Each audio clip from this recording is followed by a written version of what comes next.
not just in the south and London. Well, the experts have said that interest rates, the Bank of England inevitably is going to have to raise its interest rates. Up, yes. Yeah. So at the moment, although it's easy to, although for many people it would be useful to be able to put down a 5% deposit, if you think that the average loan that they take out, for example, is say £200,000 on the mortgage interest, and that's just the interest element of it.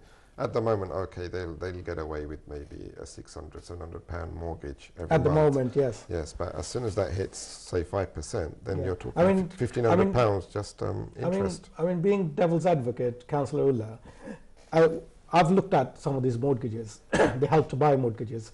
You get 5% and you get 20% of help, yeah? And at the end of it, the idea is that you will then pay off within 5 years. If not, you'll pay some interest towards it, which will be the basic interest rate to the government. But eventually you'll have to pay it off at some point.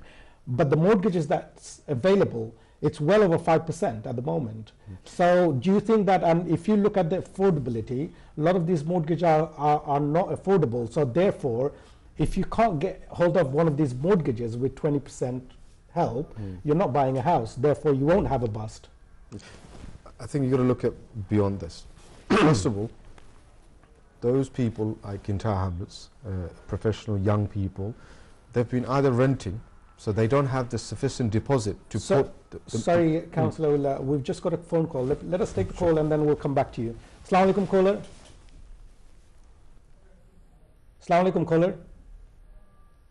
Assalamu alaikum, caller.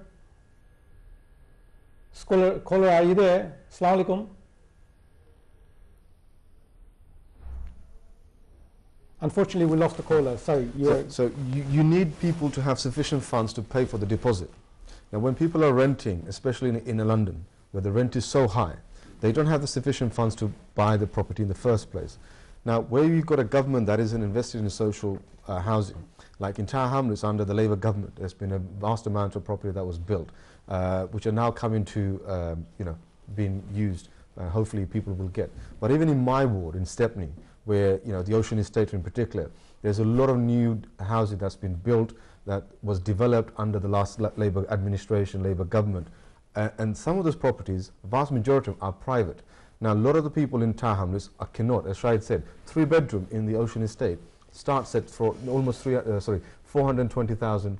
Now, that's a lot of money. Even if you put 5% and then you pay towards a 95% mortgage, it is not realistic for local people. If you compare not what they call the average income, that's if you take into Canary Wharf people's high income. If you take the general public, the teachers, the doctors, the nurses, the social people who work in the social service, or the restaurant workers, if you look at an average restaurant worker, and Shahid has much knowledge of that, it's probably about £12,000 to £15,000 a year salary.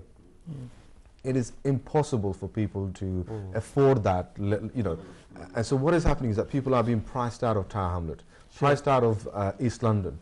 And then you've got the second trend of people, right to buy, okay? They're now seeing an opportunity to cash in. For those people who live in Spitalfield or in Docklands or area which is high desirable for transport or working people, they're leaving their 3-bedroom properties and moving to East. Because they see that they can get £2,000 on a 3-bedroom. Why not go to another area where there's a garden? You can have your nice little lauzar and whatever. Yeah. But there are others that are holding on to the property and just renting it out, and that rent will. And this is why Monibai brought up a very interesting topic. The argument now is you've got people who are property rich but income poor. So, for example, those who bought right to buy. In Tower Hamlet, for example, Ataro Beach, £20,000 cash flats. These are now worth about, say, £500,000, but their income is dropped because their pension, the children has left home. They don't have the means to keep up with service charge, which are very high. And the current mayor in Tower Hamlet isn't doing enough to, control service charge. Now, what I mean control is not that he put a cap on it, is making it relevant that you pay for things you're getting. At the moment, people are being charged, £800–900 for management fees. What management fees do you need? You need a man with a broom to clean your house, light bulbs to be fixed. Let me cut you off there because we're going to take a couple of more opinions. But just to say on that wouldn't be, just playing devil's advocate here, that isn't it fair to say that a lot of these properties are under housing association who then will maintain the service charge rather than the council itself? You can probably say about the council ones, which is not just the council one, but it's stock. about those in power, and people forget that it's not Labour is in charge of Tower Hamlets. Although Labour has the majority councillors, but the executive mayor is independent, and he should be able to have, if he was able to work in partnership. The thing is that he's not able to work in partnership because he's. So if I wrap this up on this opinion that. Buy your property, but be cautious that what's coming ahead, that the interest rate might go up. Even you start on a 5.25%, and if the national interest goes up, every 0.5% will attract about £100. So don't bite more than you can chew. Exactly. Shahid Bhai, do you have a political opinion from last week? Anything that has catch your mind? No, but just before I get into that, I have to respond to Abdul Bhai's point earlier about the independent mayor.